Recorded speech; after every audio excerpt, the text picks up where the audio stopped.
malamu mingi toza na esengo ndeko kuka basilisi bolemboli ya mokanda bikangeli sambo pe toza na esengo totondi matoni pa nzambe na lolenge ete bato bazali kati na mitema na bango mpo na nzambe tolingi kobondela mpo na bato ya boye. Cependant, il ne faut peut-être pas mentionner quelque chose de négatif. Boye koloba eloko ya mabe te. N'a même pas encore lu leur traduction, a déjà commencé à dire. Nalo tangi pe makambo balimboli te obandi déjà kotonga. Oui. Oui, ce sont, je ne voudrais même pas le dire, mais ce sont, mon cher bien-aimé, Dernier coup de colobate, Basel Bandombel Pebasi. Ce sont des choses difficiles à comprendre. Il n'y a pas un seul incroyant qui puisse comprendre, ce n'est pas un seul. Rien lu, déjà que les traductions ne sont pas correctes. Si ça, ce n'est pas l'obsession, c'est une œuvre de Satan pour semer.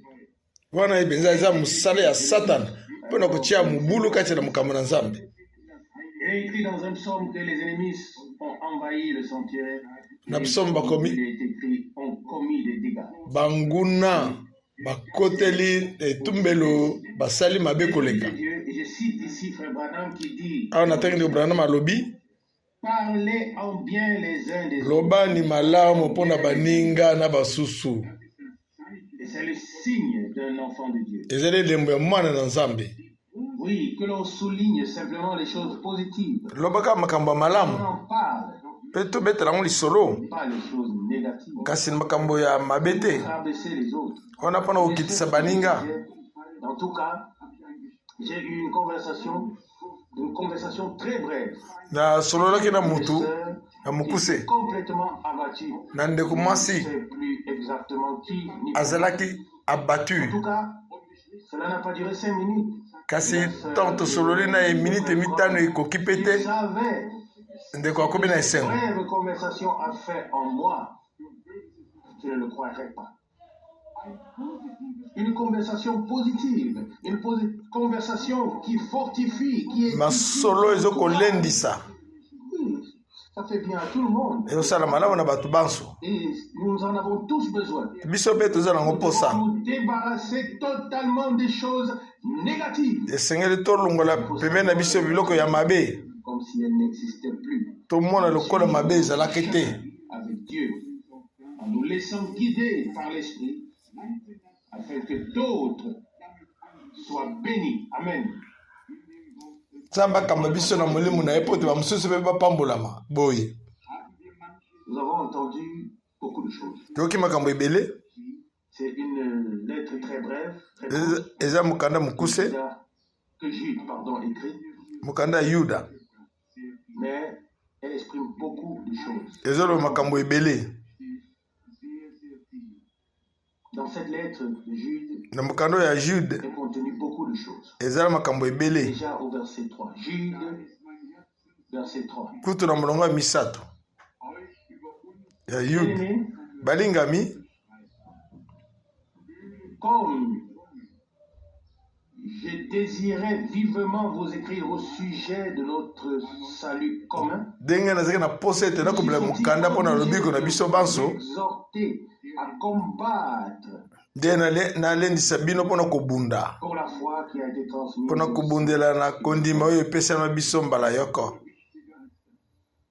Qu'est-ce qui est plus important que cela?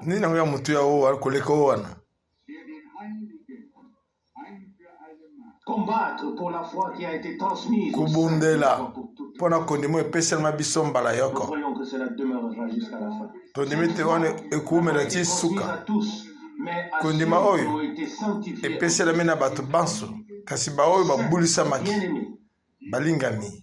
À ceux qui ont été appelés par Dieu. À ceux à qui la parole a été révélé. Na baoyo liloba na Nzambe efungwamela bango. Jude un seul chapitre, verset 1. Nathan chapitre. Jude, Ngai Yuda, un serviteur de Jésus-Christ, mosali na Yesu Kristo, frère de Jacques, ndeko ya Jacob. à ceux qui sont appelés et qui sont aimés en Dieu le Na baoyo babiengami o balingami na Nzambe Tata.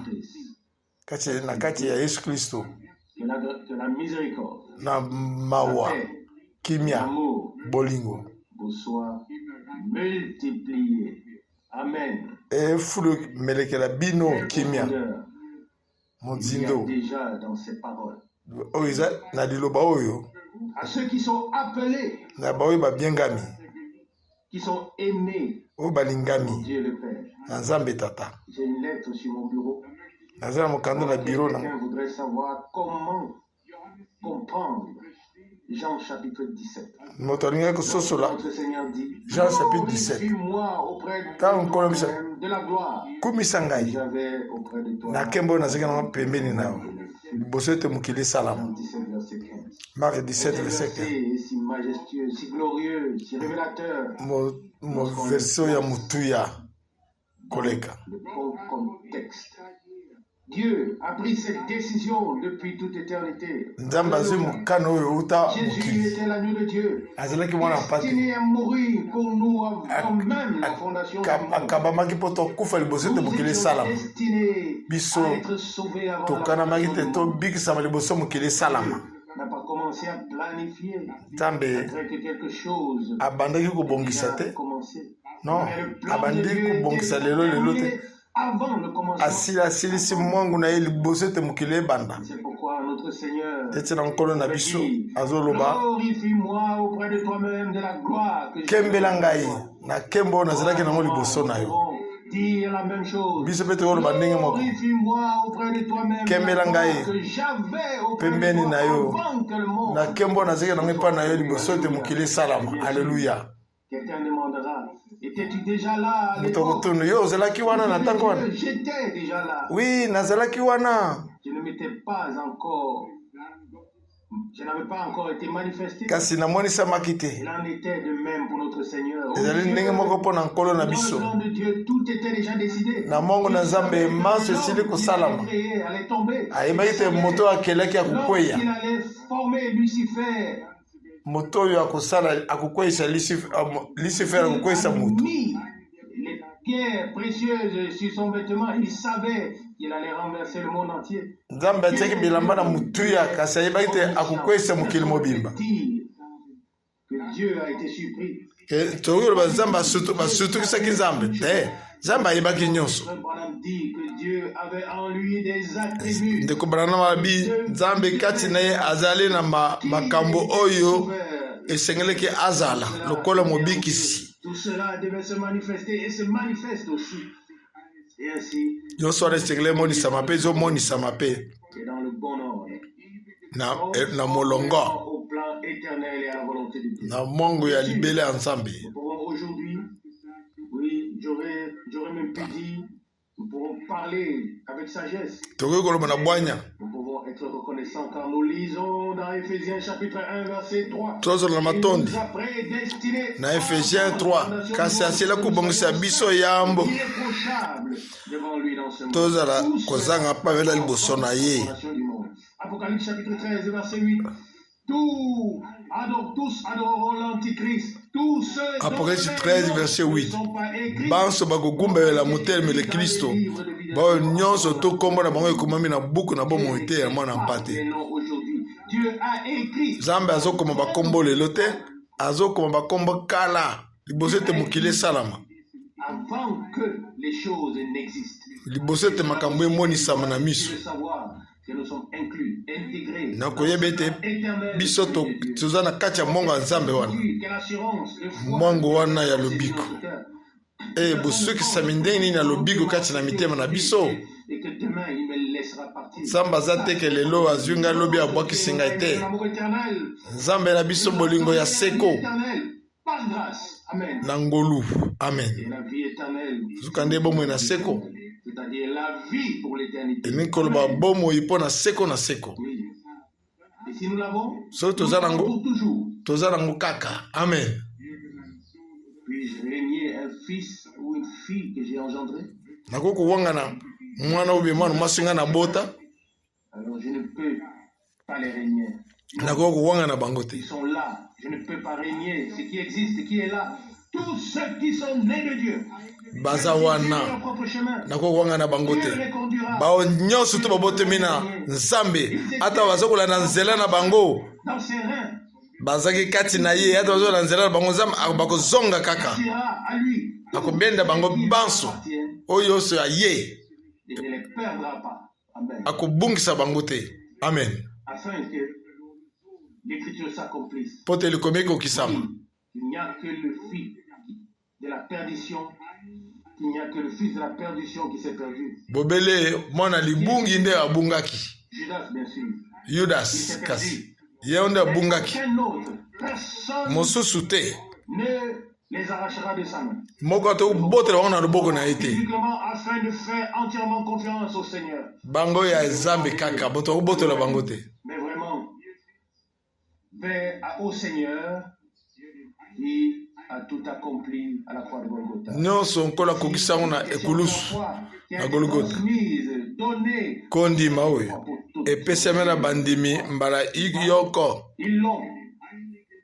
Elle leur a été donnée. Bapesaki bango yango baza nango bapesela bango yango. Dans le verset suivant, na mulongo elandi, là, il en vient immédiatement à une évolution qui s'est répétée dans toutes les époques. Verset 4, car likambo ya oyo elandi oyo nyonso te ezongelaka kaka na bileko biso. Ils sont nés et les autres s'y sont glissés. Bato mosusu babotami Se retrouvent dans la même pièce. Bamususu bakoti na chobo na pièce moko wana. Car il s'est glissé parmi vous certains hommes dont la condamnation est écrite depuis longtemps. Bongo bakwei na chobo oyo bango kokweyisama ekanamaki utakala. Notre seul maître et Seigneur Jésus-Christ. Oui, quelqu'un dira. Alors ce ne sont plus les croyants. Ici impie. Dois-je vous lire un passage? Quelque part, je ne suis pas préparé, mais le prophète il y a parmi mon peuple des impies. Des impies comme dresse des pièges. Jérémie 5. Et oui, à 100%. Et s'ils trouvent quelque chose, alors tu vas voir. Ils attendent juste que quelque chose arrive. Bazawana. Malheur à toi. Bazilaka keloko mo boyela yo. Bongo yo kanenga bakosala. Attendent seulement le moment où ils peuvent attaquer quelqu'un. Bango bazelaka kana ngonga nini bakoki ko attaquer mutu. Ils n'attendent pas pour libérer les gens. Bango bazelaka te pote bakangola ta mutu na mabe. Tete. Oui, j'ai le verset. Jérémie chapitre 5 verset 26. Jérémie chapitre 5 verset 26. Jérémie 5 verset 26. Car il y a parmi mon peuple pote kati le bota nanga des impies. Bato ambindo. Ils épient comme l'oiseleur qui dresse les pièges. Bazali mbindo lokola mukange ba ndeke achaka munama na ipona kanga bandeke. Et qui a tendu le piège? Nani ngati munama wana? Parmi mon peuple kasi kati na libota na ngai ba impi bazali. Bato mbindo bazali. Qui dresse des pièges. Bangone batiaka ba piège wana. Alors ils se cachent. Bazo batama. Mais ils tendent leur piège. Bati minama na bango. Bazo zela. Po nini ekosala. Les cris des prisonniers sont grands et la joie des chasseurs. Konganga ya bakamemize ya pamba. Alors une grande joie les remplit. Esengo na batoyo bakende bukulaka. Pas du tout. Grande joie malveillante. Ezali esengo moko ya mabe. L'entente. Celui qui se réjouit du mal d'autrui. Oyo akosepelaka na mabe eyeli moninga. Celui qui se réjouit du mal d'autrui. Oyo akosepela mabe. Pas dans les voies de Dieu. Eyeli moninga autamolaka na nzela na Nzambe te.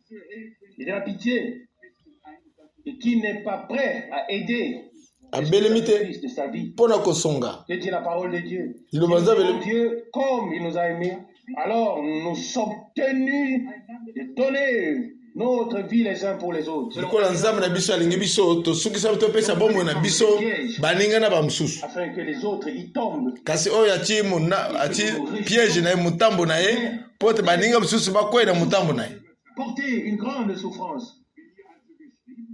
Et si l'Écriture dit ici que ce sont des impies, et ainsi de suite, bible lobeki baza bato ya parmi mbindo le peuple de Dieu, baza kati ya libota bana nzambe qui sont entrés, bakoti alors le prophète Jérémie avait déjà prophète jérémi asili koloba ntina na yango il y a parmi mon peuple po te kati na libota na des ngai impies.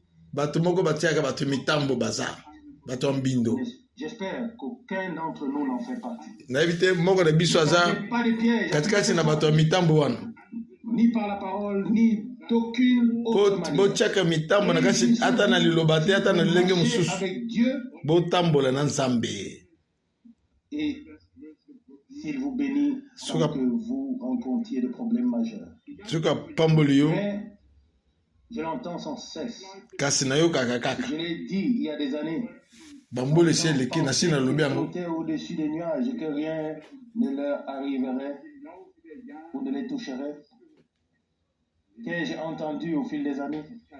Les gens ont dû constater que le moment vient pour chacun.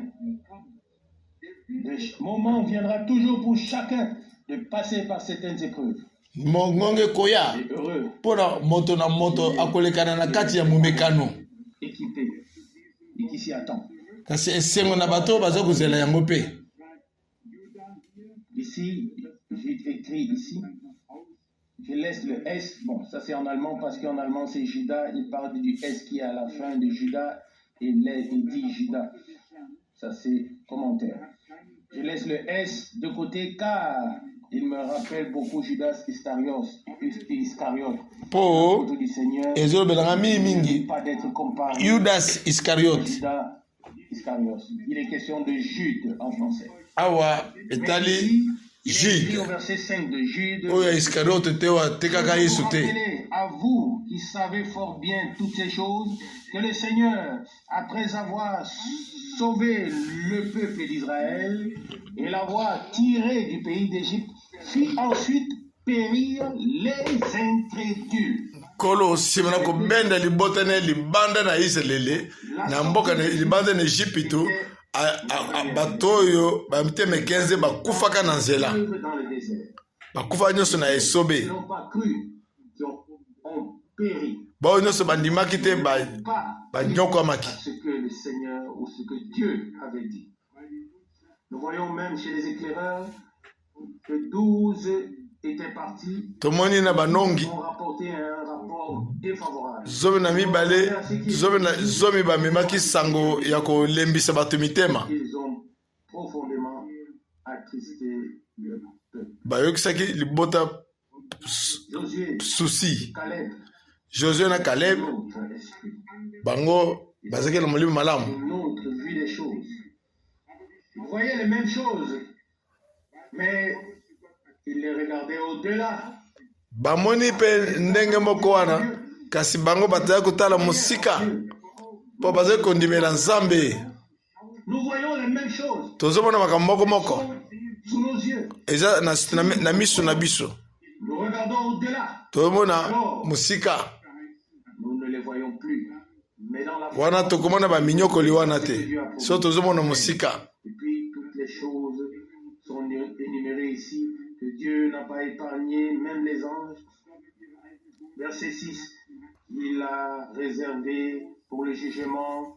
tomoni awa mpona kozanga kotosa nzambe makambo nzambe abombaki ata baangelo na ye te Ils n'ont pas gardé leur dignité. oyo babombaki bomutu na bango lolenge na bango te Et il passe au verset 7, comme Sodome et Gomorre, Lokola- les voisines, ils se sont livrés lokola Sodome na Gomorre cupidité bamikabaki à des vices contre nature, na bosoto na makambo oyo etelemeli mokili subissant la peine d'un feu éternel. bango bazoki etumbu ya moto na libela Puis il a l'apôtre arrive à Caïn.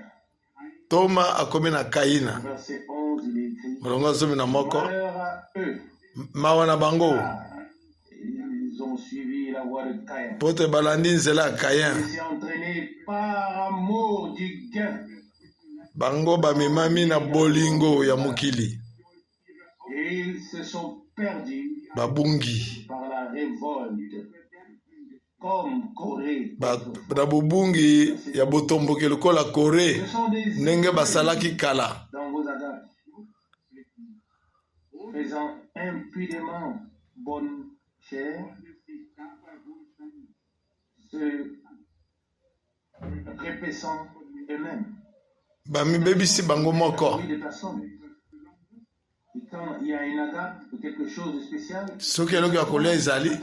Ata eloko moko ya mutu esalami. selon toutes les règles de l'art, mais dans leur cœur, il en est tout autrement. Bango ata makambo malamu esalami na mitema na bango makambo mosusu eza kaka. Devant notre nez, pas plus, mais Dieu voit le cœur. Nzambe atalaka motema. Une personne en relation avec le royaume de Dieu pense réellement à son propre avantage. Moto oyo aza na bokonzi na Nzambe. Puis en tirer. Akoki kotala Un homme de Dieu akoki mitale ka epo na ye moko te. ne pense pas Soki moto na à Nzambe dire combien puis-je y mettre, mais pense à combien puis-je en tirer. Alors ce n'est pas un homme de Dieu. so moto na Nzambe soki atelemi akomi koloba ngai nakozwa boni na makambo oyo nakoganye nini a moto na Nzambe te. Il peut dire éternellement, ici parle celui dont les yeux sont ouverts. Peut-être Eza lokola son cœur est fermé. oyo miso na eza kofungama S'il est ouvert, kasi motema na ekangami. Soki miso na efungami mpo na makambo mosusu chez les croyants, que ce soit chez ceux qui proclament la parole ou chez ceux qui eza bizaleli moko na bandimi na bayo baza kotepela liloba na Nzambe. comme l'un ou comme l'autre. Et ici, nous voyons, oui, leur expérience dans la cupidité. Tomoni Et ainsi de suite. bobiki na bango na kati ya lokoso ya mbongo Lors de vos agapes, na feti oyo ya kolia parmi les croyants, katikati na bandimi. ces jours-ci, Kolo oyo il y a un moment donné, je préfère le dire clairement. na moma ngongo nalingi koloba ngo polele Pourquoi dois-je le dire différemment? ndenge nini nakoki koloba ngo na bokeseni. Ce qui est. En tout cas, un frère Ndeko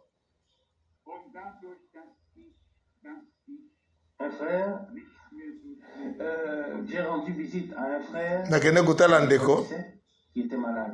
azali kobela. Comme je ne pouvais pas y arriver aussi vite, Lokola nakoki lokoma na lombango esika yango te en retard. nakomaki na retard. Entré dans la maison, Ntango nakoti na je ndako me demandé dans quel hôpital se trouvait le natuni frère. hôpital nini ndeko azali. Alors sa femme me dit, Mwasi nayebisi ngai mon mari est au cimetière. mobali na ngai asaki cimetière. Oui, je voulais visiter quelqu'un de malade. Nalingi kotala moto ya bokono Il était mort. kasi moto ya bokono akufi. Et j'avais avec moi un frère. Nazaki ngai na ndeko mobali Il s'est mis à rire. akomaki koseka. Très franc. Frère Frank, C'est possible. ndenge nini kosalama Ne devais-tu pas savoir que okoki koyeba yango te n'était plus vivant? ke ndeko azaki na bomoi Je lisusu lui ai te. dit, écoute, j'ai lu la date de la lettre seulement en chemin, mais nayebisi eke ne t'inquiète pas. natangi mokanda na nzela J'étais aussi un peu gêné d'avoir rendu kasi koyoka rendre visite à un malade koyoka pasi te. que le malade était déjà mort. Ngai mpe nakokaki Je l'ai visité. nazalaki gene na kotalaka moto ya bokono azalaki susu te akufi. Nous avons passé un moment merveilleux. Le neveu est arrivé. Kasi ndeko na bango ya mobali aye Une discussion. discussion ebandi La maison où la liboso ete nalongwa na ndako cet homme, pour ce jeune homme, qui avait consacré sa vie au Seigneur. oyo mpe akabaki bomoi na ye na Nzambe Puis j'ai su na nkolo. que j'avais une raison d'y aller. Bon nsima nayaki kocomprendre ke nazalaki na ntina ete nakende. qui, quand on m'appelle, alors j'y vais de jour comme de nuit. Aucun chemin n'est trop long pour moi. Nzela moko te za mula ete so babengi ngai. Simala mna koma kaka na ngongo esengeli. Je souris presque, mais ce n'est pas drôle. Et soudain, cette chère vieille sœur me demande. Mbala moko Très franc. ndeko mwasi atuni ngai. As-tu reçu l'argent? Ozwi mbongo? Je lui demande. Natuni ye. Quel argent? Mbongo nini? Oui, mon mari a préparé 3 paquets de cuivre, bien préparés, et il a dit au frère tel qui est venu et les a aussi récupérés. Et cela mobali nanga abongisela mbongo kasi esengelaki aya kopesa yo ayebisela ndeko moko ya mobali boya kopesa mbongo wana mpona mosala nzambe na yanule ndeko tikino lelo oyo nazwi te namoni ndeko mwasi akangami na kiti na ye nini yango boye. Mais j'avais justement ce frère avec moi. Cet autre frère qui avait reçu le paquet. Ça a pris feu. Il a bien sûr demandé à ce frère. Ou lui a fait demander. Ou bien que c'était une situation embarrassante. Il a fait cela, je ne veux pas l'exprimer ici, mais il a donné la direction, oui, qu'il a pris avec l'argent, bien qu'on lui avait clairement dit à qui cela devait.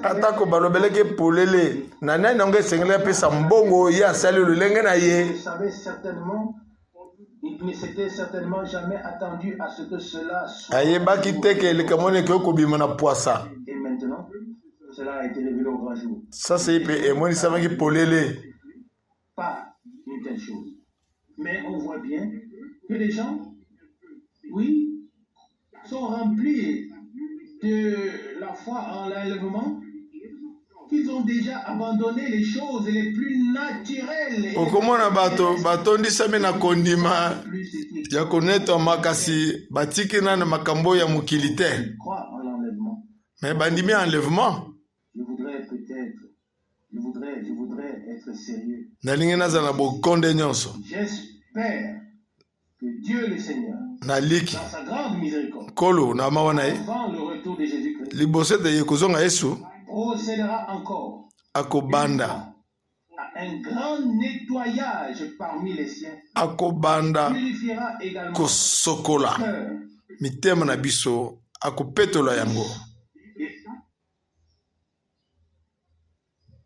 c'est vrai. Ôtera l'hypocrisie, akolongola de sainteté. Bilonge bibale. Tous lolenge ya komonisa monsanto. Ce qui va avec en tout ce qu'il a destiné pour la sainteté. Na bao nyonso. Akanaki pona bo santo. De la chose elle-même, la sainteté. Toza na posa na kozala libanda na bo santo te meteli kozala ba santo ya sol. De toute façon, l'impression qu'un temps doit venir où tout sera véritablement mis en ordre. Ngonge koya onzamba kubongisa nyonso na elonga na molongo. Il y a une situation boye. On aimerait parler avec certaines personnes. Nalingi koloba na bato mosusu. Ne vous parle pas. Elle ne vous parle pas. C'est impossible. Soki olingo solo na batongo ba solo na yo te. O solo na bango te.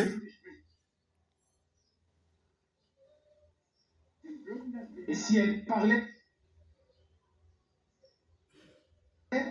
ce serait si fort, c'est-à-dire un déluge de tout et de n'importe quoi, et pas une conversation, de sorte que l'on entende de cela de l'autre côté de la rue.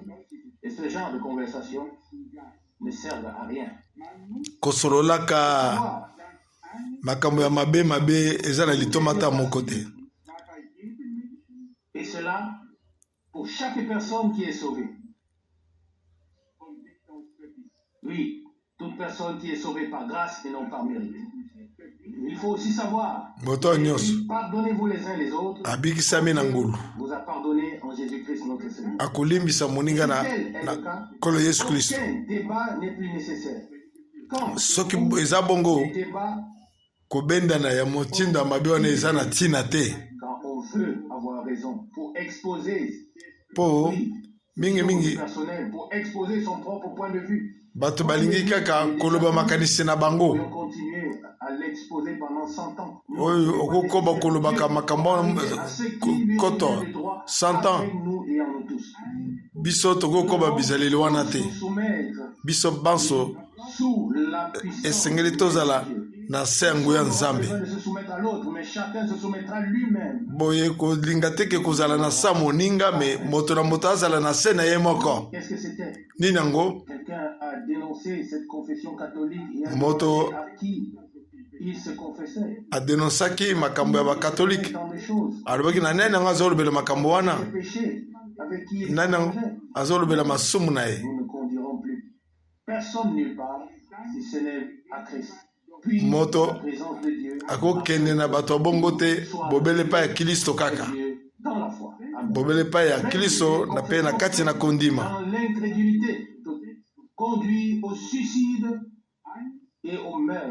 même ko tubela wana esalemi na motema 15 ekamaka na liwa pe et cela ne peut être fait dans la foi que si cela est fait conformément à la parole de Dieu. Oye ko salama na kondima ko tubela oye salama na kati ya kondima kaka bobele soki ekokani na liloba na Nzambe soki bongo te eza punda. Elles sont nuisibles aux hommes et à toute l'œuvre de Dieu.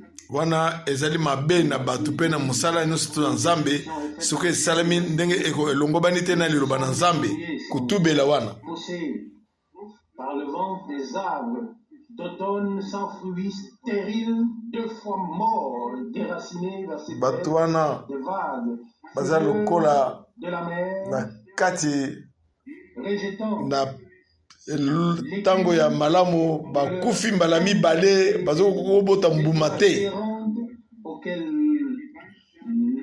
l'obscurité la plus sombre est réservée pour l'éternité. Bawana ezali mulili tu ebombani mpona bango mpona seko na seko.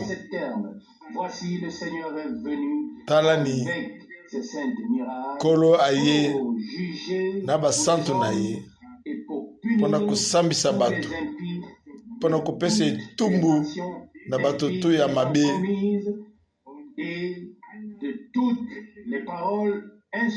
na maloba maso ya mabe kola basumuki yo ya mbindo ezali bato mo bazalaka na esengo te bango batambola kolasa baposa na bango balingi maloba mabe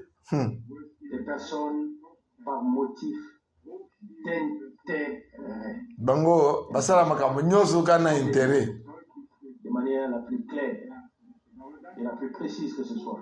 Mais ensuite vient ce qui nous a été lu au verset 17. Mais vous, bien-aimés, bongo bino balingami, vous les paroles qui ont été annoncées d'avance malobo sakolo me yambo les apôtres de notre Seigneur na basakoli na biso ya Yesu Kristo. Amen. Bobo sanangote amen. Bien la description de la fin des temps, verset 19. Ce sont des gens qui provoquent des divisions, des gens religieux. Kotalisa makambo ya zosala manatanga sukawa bato wana balukaka bokabwani bango baza mulimu santu te po mulimu santu ekuluka bokabwani te zuka nde éliminera ce qui sépare et dira nous sommes frères.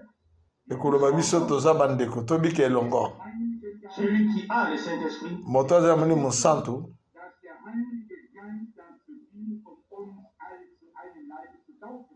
Celui qui a le Saint-Esprit sait que le Saint-Esprit sert à nous baptiser tous dans un seul corps.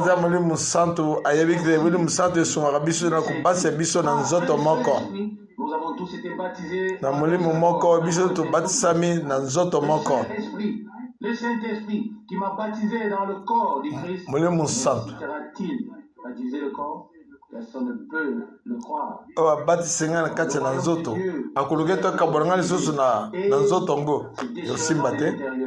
Comment pourrait-il exister? Non, jamais. L'Esprit de Dieu est le Saint-Esprit et celui qui l'a reçu. Mulimo santo azali mulimo santo na oya yambiye oya batise na nzoto. Peut-il le faire? Certainement pas. Non, non. Yea kuko kabolate. Il a reçu le Saint-Esprit qui soit conduit par l'Esprit de Dieu et qui suive et serve le Seigneur. Mulimo santo. Et pour but ekukambama pe kusunga ekelesia pe ekukamba tikelo na tina ekukoma na bokabwanite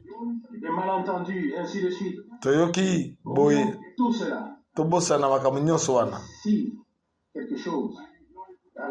soki eloko eye na mondimi awemango na nkolo mokolo mobikisi na ngai nalingaki te mawana eza likolo na ngai eza eloko moto akani kosala te.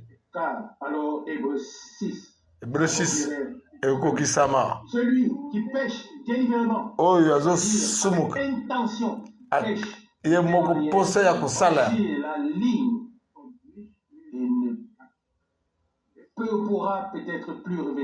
akoki kozongela lisusu te oyo azokosumuka na makanisi ne nyonso na intention ne nyonso.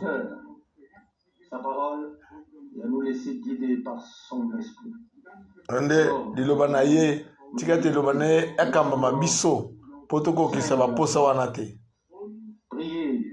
Tobondela na Molimo Santo abatela biso na bolingo ya Nzambe na kozelaka ya mawa na nkolo na biso Yesu Kristo. Na suka bokomona même le sermon de la montagne était totalement vrai. Ata maloba ya ngomba wana ezalaki ya solo. Matthieu 5. Esengo bato na mawa mpo bakozwa mawa. Soki osali mawa na baninga te yo kokozwa ngo na Nzambe.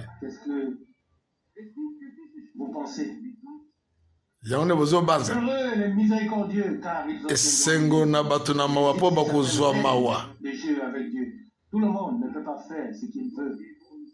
Moto akokosala oyo alingi te.